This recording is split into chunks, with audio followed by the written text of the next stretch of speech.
What it do, Tube? I'm Scotty. This is Scotty Says. Well, the smoke is clearing. We are starting to see clearly through the fog at Rams Palace. As has been predicted here for some time, Jared, the golfer Goff, is gone. Done in LA. Out of town. Skedaddle. Scram, buddy. Hit the road, Jack. I gotta say, as a Rams fan, I feel like this is sort of a holiday. A happy day in Rams Town. But there's a price that the Rams had to pay. And we're going to go into that. But overall, please like, share, subscribe, and leave me a comment. Let me know what you think about the golfer being sent east to Detroit. Motown! And I'm happy to see it personally. But as I say, there's a price to pay. So let's get to the stats. The LA Rams trade away Jared Goff for Matthew Stafford. Matthew Stafford, former #1 draft pick. He's been in the league 12 seasons. And all those years he's been laboring in Detroit with the moribund franchise.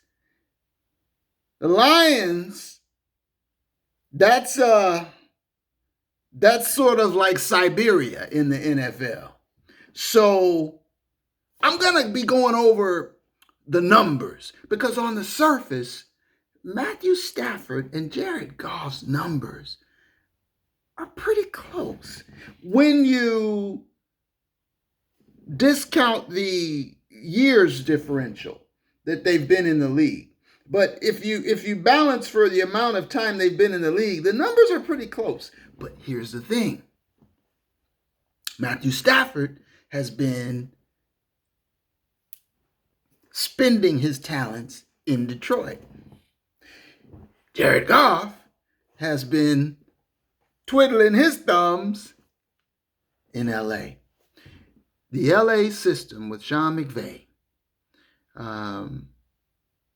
helps to elevate a player.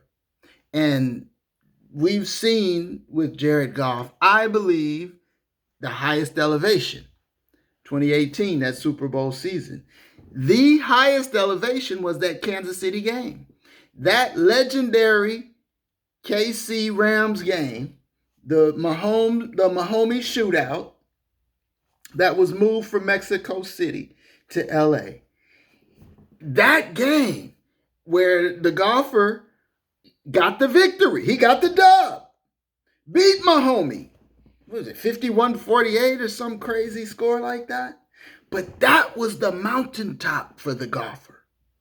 And from that game on, it's been a steady decline.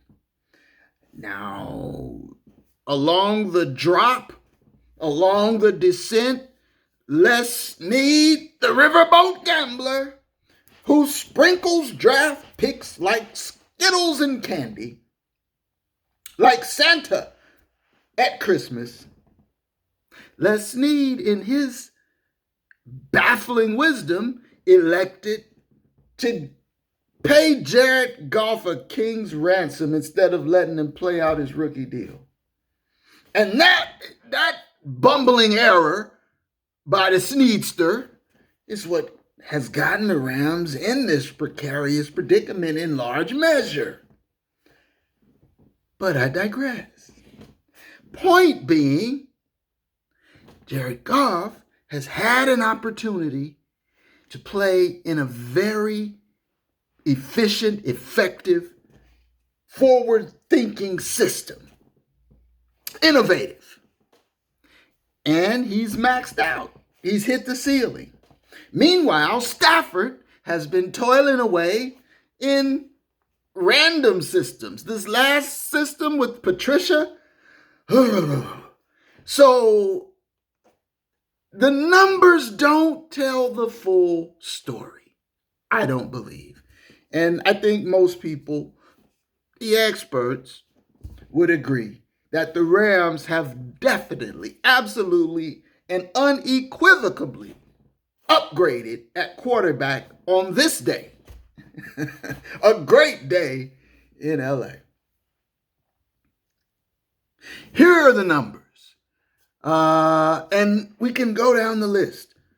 Where is it a win? Where is it a push? Where is it a loss for the Rams? Well, the golfer is 26, so he is 7 years younger than Stafford. Stafford actually will be 33 on Super Bowl Sunday, I believe. So that's, that's a win for youth for the golfer. And these are where those numbers skew because Stafford has been in the league those 7 additional seasons or so. But overall, career numbers now, they have remarkably close completion percentages. Goff's career completion percentage is 63.4. Stafford is 62.6. Their average yards per completion, career, 7.5 Goff, 7.3 Stafford. Fumbles, they've lost twice as many as they've fumbled. I'm sorry, they've fumbled twice as many as they've lost. So as they of their fumbles, they lose half of them in essence. And let me be specific since I stumbled and fumbled over that stat. Jared Goff has fumbled 42 times and lost 19 of those. So just about half. Matt Stafford has fumbled 68 times and lost 33 of them, just about half. And again, adjust for the years. And specifically, when we go to just the 2020 season, QBR, for example, I give Stafford the win. QBR, Stafford had 68.4, 15th in the league. The golfer, 58.4, 23rd in the league. Passer rating, career though, the golfer, 91.5. Passer rating, Stafford, 89.9. So I'll throw in rushing, which is an interesting stat. Goff's career rushing yards per carry is 1.9, less than 2 yards per carry, and Stafford is 3.5. So that's decent. In fact, he has about 1,200 career rushing yards, Stafford. Touchdowns to interceptions. They both have about twice as many touchdowns thrown as they do interceptions thrown. Goff has thrown 107 touchdowns, 55 interceptions. Stafford has thrown 282 touchdowns, 144 interceptions. So pretty close there as well. But again, I think the numbers can be somewhat deceptive.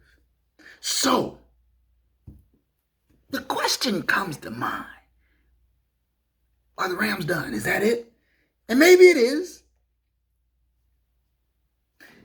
I guess the diehard fan in me is still somehow hoping some way there's a way to get that youthful, dynamic, young quarterback, like a Deshaun. But maybe the Rams are done, and if they are, this was an upgrade. No question about it. They gave up a lot. What did they give up in exchange for Stafford? Well, they gave up the golfer. Okay, no problem there. But the Rams also gave up a first-round draft pick in 2022 and a first-round draft pick in 2023 plus a third-round draft pick in 2021. So the Rams haven't had a first-round draft pick since Jared Goff in 2016. And they won't have one through at least 2023. And that is because they love to sprinkle the draft picks like candy.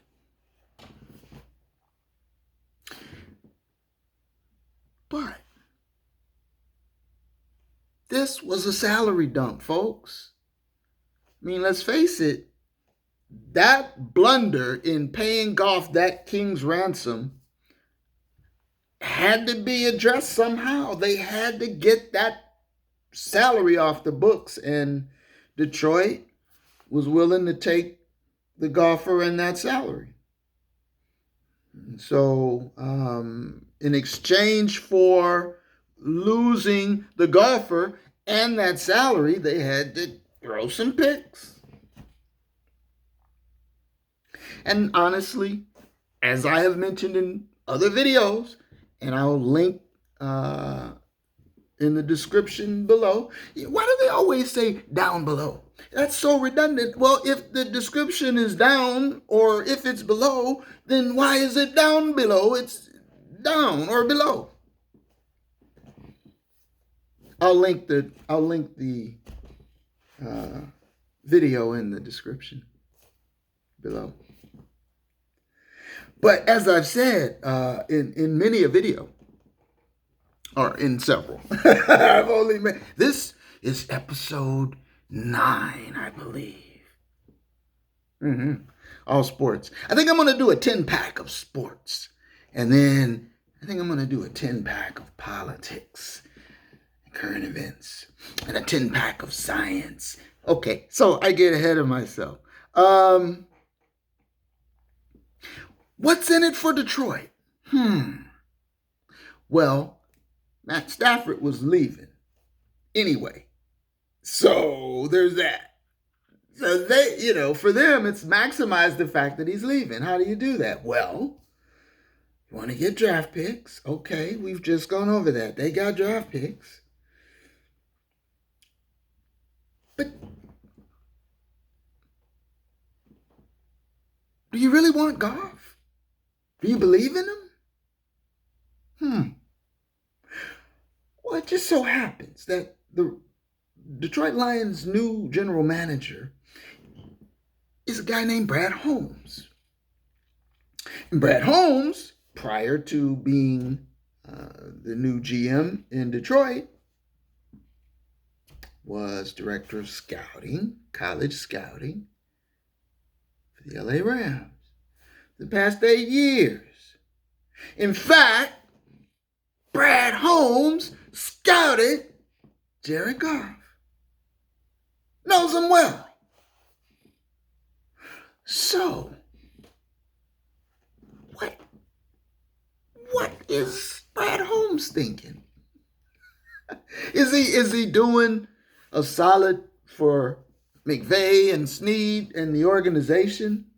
Or does he really believe in the golfer? Somebody in Detroit, I'm sure, will ask him, and I guess what do you expect him to say, at least for now. And who knows? It could be that this change of pace is just what the golfer will need to resurrect his career and become, not likely. I tend to think if he couldn't excel with McVay, it's going to be more difficult for him to excel with a first-time coach and a new system and a franchise with a history of losing. So good luck with that. But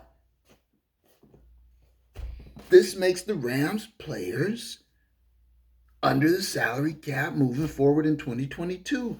And McVay was done. Link in the description below to previous video. He needed a divorce. It was time. McVay, no matter what the marriage counselor, and Snead tried to, I'm imagining Snead tried to step in with the marriage counseling routine and said, Sean, I mean, the money's difficult to move, and you were just in the Super Bowl with this fellow a couple of years ago, and listen, he's thrown for 4,000 yards, he's the most winningest QB since you and he have been a tandem. And Sean McVay was like, "I'm done." Huh? You hear me now? Les? I'm done. See, because I think Jared Goff probably said a little too much during those, because they both admit to having intense, heated conversations when McVay benched him for that playoff game in Seattle for the Wolves. And I think Jared Goff let him have it. Bloom, bloom, double barrels. And McVay was like, I'm glad you said that, because I'm done. And when they asked him after that, well, he had to go back to it because he ran Wolford on a 3-yard keeper, which was ridiculous. And they carted him out on a stretcher, so he had to turn back to the golfer. But after they were eliminated, they asked McVay, "Is he your quarterback?" And he said, "Yeah, he's the quarterback." He fumbled that last right now. We had to play that 3 times. What did he say? "Yeah, he's the quarterback." Okay, so he was done. So it was just a matter of figuring out the best way to make it happen. And you have to imagine there weren't a whole lot of suitors. Did the Rams overpay? Probably. Because the question is, how long can Matt Stafford produce? And at what level, at the age he is, how much does he have in the tank? How much juice left? We're about to find out. I'm curious to see it. To see a real quarterback in the system. Because this thing has been propped up. McVay has propped Jared Goff up, in my opinion. So the time had come. And the mistakes were made. And now, once the mistakes are made, you have to try to pick up the pieces and dust off and, move forward, move on. And wish Goff well in Detroit, whenever he doesn't play the Rams. I don't expect much. And maybe he's just a bridge for them for now, until they can do whatever they need to do for building their franchise with the new guy there. And good luck to Brad Holmes in Detroit. So, Alimony is a monster. Alimony is a monster. Sometimes you have to overpay to finalize that divorce, McVay. The boy wonder. Woo, he had enough. Do you remember when Jared Goff thought that the sun rose in the north? And they asked him again just to make sure that he wasn't fooling around. And he said the north because, it's up. You remember that? That was Hard Knocks. Let's just say the Jared Goff bulb doesn't burn that brightly. I don't think.